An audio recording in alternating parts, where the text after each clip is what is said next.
G7 summit hall में जब सारे राष्ट्राध्यक्ष मार रहे थे एंट्री, तब अचानक मोदी के पास क्यों पहुंचे फ्रांस के राष्ट्रपति। जर्मनी में देखते ही देखते 38 सेकंड में हो गया सबसे बड़ा खेल।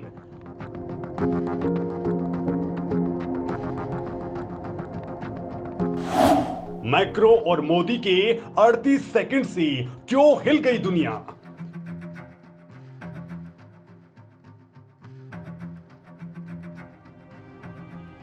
क्या भारत और फ्रांस ने कर डाला कोई बड़ा गेम। दोस्तों, G7 समिट में भारत के प्रधानमंत्री मोदी जर्मनी के एलमाउ पहुंचे हैं, जहां जर्मन चांसलर ओलाफ शोल्ज उनका ताबड़तोड़ स्वागत करते हैं।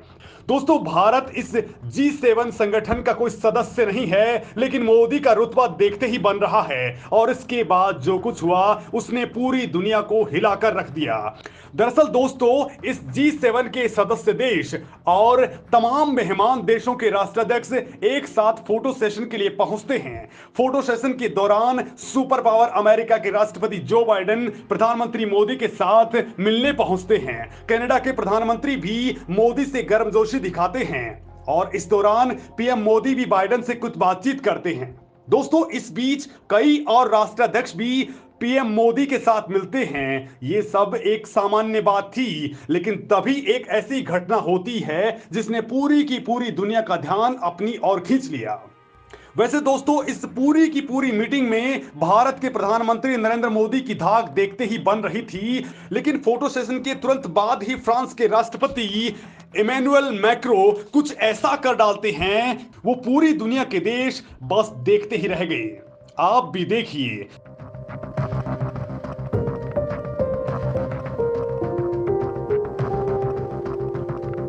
सब मीटिंग हॉल की तरफ चले जाते हैं, लेकिन आप फ्रांस के राष्ट्रपति इमैनुअल मैक्रो को देखिए। वो लपक कर प्रधानमंत्री मोदी को गले लगाते हैं, उनसे हाथ मिलाते हैं। फिर दोस्तों, अगले 38 सेकंड बेहद खास रहते हैं, क्योंकि इस दौरान डिप्लोमेसी की वो खिचड़ी पकती है जिसे एक्सपर्ट दोस्तों बहुत अच्छे से समझते हैं कि असली गेम बस इन्हीं 38 सेकंड में हो चुका है। तो आप भी सोच रहे होंगे कि मोदी और मैक्रो के बीच आखिर क्या बातचीत हुई होगी। आखिर इमैनुअल मैक्रो दूसरे सारे नेताओं को छोड़कर प्रधानमंत्री मोदी से बातचीत करने क्यों पहुंचते हैं और वो कौन सी बातचीत करते हैं। दोस्तों, दुनिया के दो बड़े नेताओं की ये बात तो सीक्रेट ही रहने वाली है, लेकिन इसका लब्बो लुआब सामने आ चुका है, और वो ये कि मोदी और मैक्रो की केमिस्ट्री बहुत ही खास है। मैक्रो को भारत के प्रबल समर्थक नेता के तौर पर जाना जाता है। वो भाजपा सरकार की आइडियोलॉजी से भी मैच खाते हैं,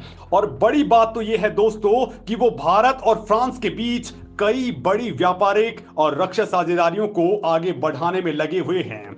दोस्तों, हमारे एक्सपर्ट भी ये मान रहे हैं कि मोदी ने यूरोपीय देशों के साथ मुक्त व्यापार समझौते को इस दौरान बढ़ाने के लिए बातचीत कर डाली है।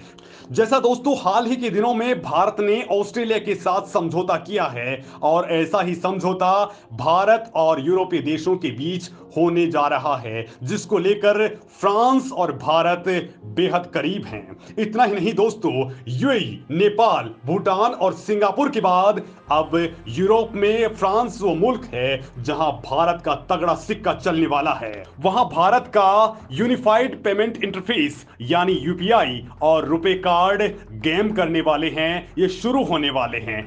इतना ही नहीं दोस्तों, भारत रक्षा क्षेत्र में नई खरीद को अंजाम भी देने वाला है। लिहाजा आप कह सकते हैं कि प्रधानमंत्री मोदी और मैक्रो के बीच इसी संबंध में बातचीत हुई होगी।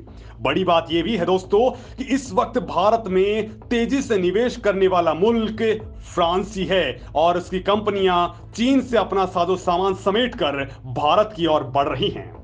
दोस्तों, भारत और फ्रांस के बीच संबंध लगातार तेजी से आगे बढ़ रहे हैं। जिगरी दोस्त रूस के बाद फ्रांस ही वो मुल्क है जो दूसरा सबसे बड़ा रक्षा साझेदार है। फ्रांस इस वक्त नेटो देशों में से एक है। इसके अलावा वो सुरक्षा परिषद का स्थायी सदस्य भी है, उसके पास वीटो पावर भी है। ऐसे में दोस्तों उसे कई बार भारत के लिए रूस के विकल्प के तौर पर भी देखा जा रहा है, खासकर उन हालातों में जब रूस का झुकाव अब चीन की ओर बहुत ज्यादा हो चुका है। हालांकि हाल फिलहाल में देखा जाए तो रूस के साथ भारत के संबंध बहुत ही मजबूत हैं और रूस भी एक भरोसेमंद साथी बना हुआ है जिसने भारत का हर जरूरत के वक्त साथ दिया है। हालांकि दोस्तों मोदी और मैक्रो की ये गर्मजोशी भविष्य में क्या गुल खिलाती है, इस पर दुनिया की नजर बनी हुई है। लेकिन इतना तय मानिए दोस्तों कि जब फ्रांस से ऑस्ट्रेलिया ने अपनी सबसे बड़ी डिफेंस डील तोड़ी थी तो मैक्रो का सबसे पहला फोन मोदी के ही पास आया था और तब मोदी ने उनसे भारत की साझेदारी को 7वें आसमान पर पहुंचाने का भरोसा दिया था। और दोस्तों अब इस दोस्ती को देखकर चीन और पाकिस्तान का सीना छलनी हो चुका है, क्योंकि राफेल के बाद पता नहीं मोदी कौन सी डील कर चुके हैं। वैसे दोस्तों आपके मुताबिक मोदी ने क्या कुछ बातचीत की है, मुझे कमेंट में लिख करके जरूर बताइए। धन्यवाद।